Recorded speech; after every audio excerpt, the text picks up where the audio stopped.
Donc, mes chers frères en islam, wallahi, Allah subhanahu wa ta'ala a été clair et direct sur le fait que si jamais tu meurs dans le shirk, voilà, il n'y a pas de solution pour toi. C'est pour cela aujourd'hui, c'est la racine même de notre problème aujourd'hui. Si je peux le dire, même en Afrique et un peu partout dans le monde.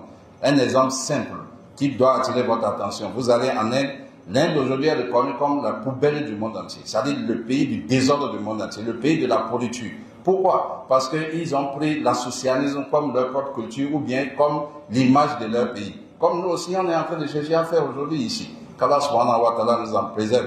Ils adorent des bœufs que nous nous tuons devant eux le jour de Tabaski. Et ça ne les réveille pas. Les bœufs qu'ils prennent comme leur Dieu, c'est ça, nous mangeons comme viande ici.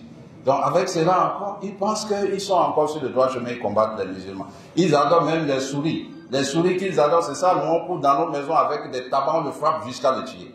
Donc mes chers frères en islam, c'est comme ça la vie de quoi? De celui qui associe Allah subhanahu wa ta'ala est. C'est une vie de poubelle. Allah dit la vie des associateurs. Dans la sourate Ankabut, la vie des associateurs, c'est comme la maison de l'araignée. La maison de l'araignée, lui, construit sa maison, il pense que c'est solide, mais c'est faible.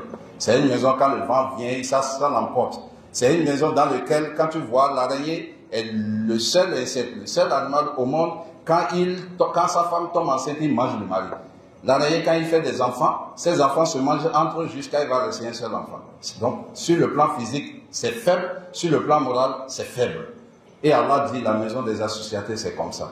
Qu'Allah subhanahu wa ta'ala nous préserve de cela. Wallahi, savons que tu as, ce que tu attaches au cou, ce que tu attaches au bras, ce que tu attaches sur les reins, les sacrifices que tu vas faire en cachette, tout ce que tu attaches, les calebasses que tu as, les moutons que tu tues, les coqs blancs, les coqs jaunes, tout ça là, wallahi, mes chers frères, ça ne nous amène nulle part. Et c'est ça même la base de nos problèmes. Je vais vous donner un exemple de chez nous, même ici.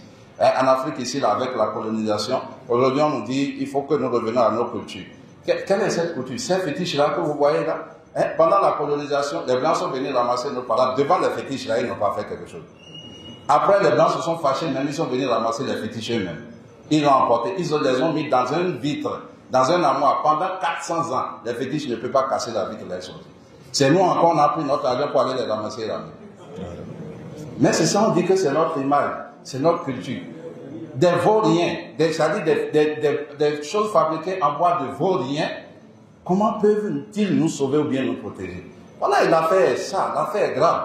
Il faut que l'être humain revienne en lui-même. C'est pourquoi le tawhid, c'est quelque chose, quand tu arrives à atteindre ce niveau, tu deviens un homme vrai, debout.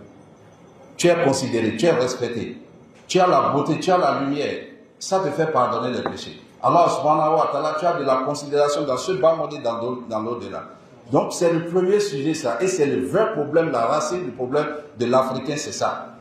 Ce faux culture-là qui nous a détruit depuis plus de 400 ans. Mais aujourd'hui, on nous appelle encore à cela, qu'Allah nous en préserve.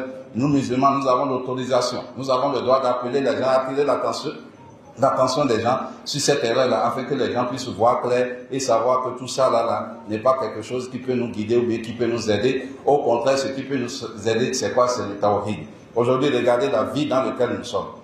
Tout le monde, tous ceux qui parlent de morale disent que les êtres humains sur cette terre ont coupé la relation entre eux et leur Dieu. C'est à cause de ça, la souffrance est répandue partout.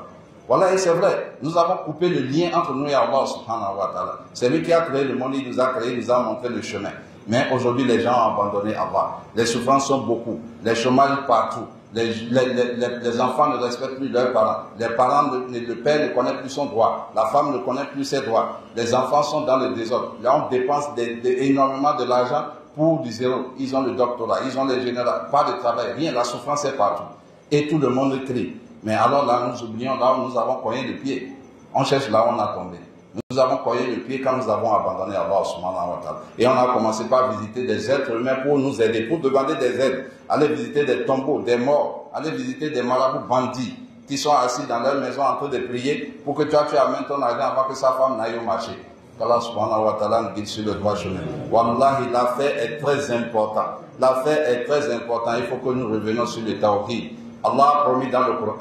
Allah dit si jamais nous croyons Allah, nous venons à lui et nous le craignons, Allah subhanahu wa ta'ala dit qu'il va nous donner des bénédictions de la terre et des cieux. Il a dit qu'il va nous enrichir, il va nous donner des miséricordes de tous les côtés. Allah parle dans le Coran, dans la sourate Araf, chapitre 7 au verset 96, Allah subhanahu wa ta'ala, il dit Wallahu anna ahlul qura amanu wa taqaw la fatahna alayhim al-barakat minas sama wal ard. C'est une promesse d'Allah subhanahu wa ta'ala. Il y a le harf tawkid qui est là, qui veut dire certes, qui montre que ceux qui sont des gens de grammaire savent que quand harf tawkid, Allah l'utilise, ça veut dire qu'il n'y a pas de doute. Et encore pour commencer, mettre un adawat al-shart, pour montrer que après, quand il y a cela, il y a une réponse qui vient soutenir cela. Il dit la fatahna alayhim al-barakat minas sama wal ard. Voilà qu'ils kazzabu. Ils ont rejeté la vérité.